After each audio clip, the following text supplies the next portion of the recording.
واقعہ مباہلہ حدیث اور سیرت کی کتب سے اقتباس۔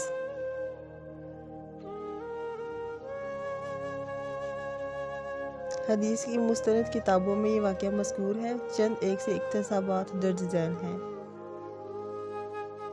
بخاری میں ہے، امام بخاری رحمۃ اللہ علیہ نے صحیح بخاری میں اس قصے کو ذکر فرمایا ہے۔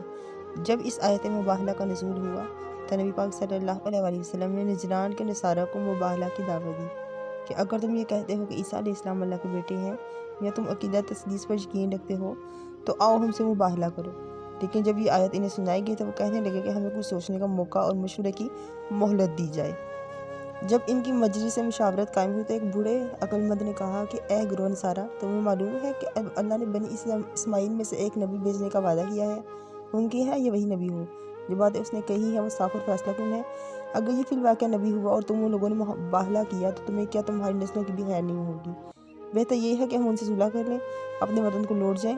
چنانچہ دوسرے دن انہوں نے جا کر آپ صلی اللہ علیہ وسلم کو اپنے فیصلے سے مطلع کیا، صلح کی درخواست کی، جزیہ ادا کرنا قبول کر لیا۔ اس واقعہ کو امام بخاری نے مختصراً الفاظ میں روایت کیا ہے۔ سیدنا حذیفہ رضی اللہ عنہ کہتے ہیں کہ نجران سے عاقب اور سیدنا آپ کے پاس آئے۔ یہ لوگ آپ صلی اللہ علیہ وسلم سے مباہلہ کرنا چاہتے تھے۔ ان میں سے ایک نے دوسرے سے کہا کہ اگر یہ نبی ہوا اور ہم نے مباہلہ کیا تو پھر ہماری خیر نہ ہوگی اور نہ ہماری اولاد کی۔ پھر انہوں نے آپ صلی اللہ علیہ وسلم سے کہا کہ جو جزیہ آپ سے مانگتے ہیں وہ ہم دیں گے۔ آپ صلی اللہ علیہ وسلم ایک امین آدمی ہمارے ہمراہ کر دیجئے جو فی الواقعہ امین ہو۔ یہ سن کر آپ کے صحابہ انتظار کرنے لگے کہ آپ صلی اللہ علیہ وسلم کس کا نام لیتے ہیں۔ چنانچہ آپ صلی اللہ علیہ وسلم نے فرمایا ابو عبیدہ بن جراح اٹھو۔ جب وہ کھڑے ہوئے تو آپ صلی اللہ علیہ وسلم نے فرمایا اس امت کا امین یہ شخص ہے۔ سیرت ابن اسحاق میں ابن اسحاق لکھتے ہیں کہ آپ نے یہ سب تلاوت کر کے انہیں سمجھا دی۔ اس آیت مباہلہ کی آیت کو پڑھ کر آپ نے فرمایا کہ اگر نہیں مانتے تو آؤ مباہلہ کے لیے نکلو۔ یہ سن کر وہ کہنے لگے کہ ابو القاسم صلی اللہ علیہ وسلم ہمیں مہلت دیجیے کہ ہم آپس میں مشورہ کر لیں، پھر تمہیں اس کا جواب دیں گے۔ اب تنہائی میں بیٹھ کر انہوں نے عاقب سے مشورہ کیا جو کہ ایک دانا اور عقل مند سمجھا جاتا تھا۔ اس نے اپنا حتمی فیصلہ ان الفاظ میں سنایا کہ اے جماعت نصارہ، تم نے یقین کے ساتھ اتنا تو معلوم کر لیا کہ محمد صلی اللہ علیہ وسلم اللہ کے سچے رسول ہے، اور یہ بھی تم جانتے ہو کہ عیسیٰ کی حقیقت وہی ہے جو محمد صلی اللہ علیہ وسلم کی زبانی تم سن چکے ہو، اور تمہیں بخوبی علم ہے کہ جو قوم نبی کے ساتھ ملائی نہ کرتی ہے نہ ان کے بڑے باقی رہتے ہیں نہ چھوٹے بڑے ہوتے ہیں، بلکہ سب کے سب جڑ بنیاد سے اکھیڑ کر پھینک دیے جاتے ہیں۔ یاد رکھو کہ اگر تم نے مباہلہ کے لیے قدم بڑھایا تو تمہارا ستیہ ناش ہو جائے گا۔ پس یا تو تم اسی کے دین کو قبول کرو، اگر کسی طرح نہیں ماننا چاہتے اور اپنے دین پر اور عیسیٰ کے متعلق اپنے حالات پر قائم رہنا چاہتے تو آپ سے صلح کرو اور اپنے وطن کو لوٹ جاؤ۔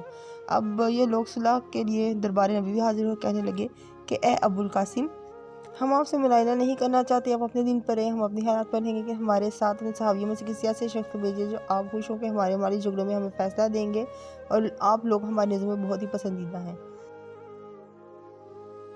نبی پاک صلی اللہ علیہ وسلم نے فرمایا اچھا تم دوپہر کو پھر آنا، میں تمہارے ساتھ کسی مضبوط امانت دار کو کر دوں گا۔ سیدنا عمر بن خطاب رضی اللہ عنہ فرماتے ہیں کہ میں نے کسی دن بھی سردار بننے کی خواہش نہیں کی، لیکن اس دن صرف اس خیال سے کہ نبی پاک صلی اللہ علیہ وسلم نے جو تعریف کی ہے اس کا تصدیق کرنے والا اللہ کے نزدیک بن جاؤں۔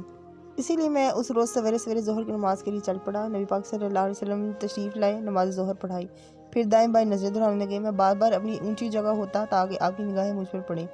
آپ برابر بغور دیکھتے رہے یہاں تک نگاہیں سیدنا ابو عبیدہ بن جراح پر پڑیں۔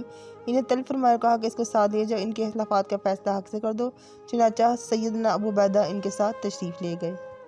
مسند احمد میں سیدنا ابن عباس رضی اللہ عنہما سے مروی ہے کہ ابو جہل ملعون نے کہا کہ اگر میں محمد صلی اللہ علیہ وسلم کو کعبہ میں نماز پڑھتے دیکھ لوں گا تو اس کی گردن کو چل دوں گا۔ فرماتے ہیں کہ آپ نے فرمایا اگر ویسا کرتا تو سب کے سب دیکھتے کہ فرشتے اسے دبوچ لیتے، اور یہودیوں سے جب قرآن نے کہا کہ آؤ جھوٹوں کے لیے موت مانگو، اگر وہ مانگتے یقیناً سب کے سب مر جاتے اور انہیں اپنی جگہ جہنم کی آگ میں دیکھ لیتے۔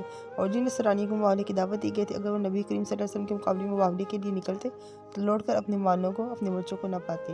صحیح بخاری، ترمذی اور نسائی میں بھی یہ حدیث بیان کی گئی ہے۔ دلائل نبوت میں امام بہقی نے اپنی کتاب میں وفد نجران کے قصے کو طویل تر بیان کیا ہے۔ سلمہ بن عبد یوسف اپنے دادا سے روایت کرتے ہیں جو پہلے نصرانی تھے پھر مسلمان ہو گئے کہ نبی پاک صلی اللہ علیہ وسلم سورۃ یاسین قرآن میں نازل ہونے سے بیشتر اہل نجران کو نامہ مبارک لکھا کہ جس کی عبارت یہ تھی کہ بسم اللہ الرحمن الرحیم،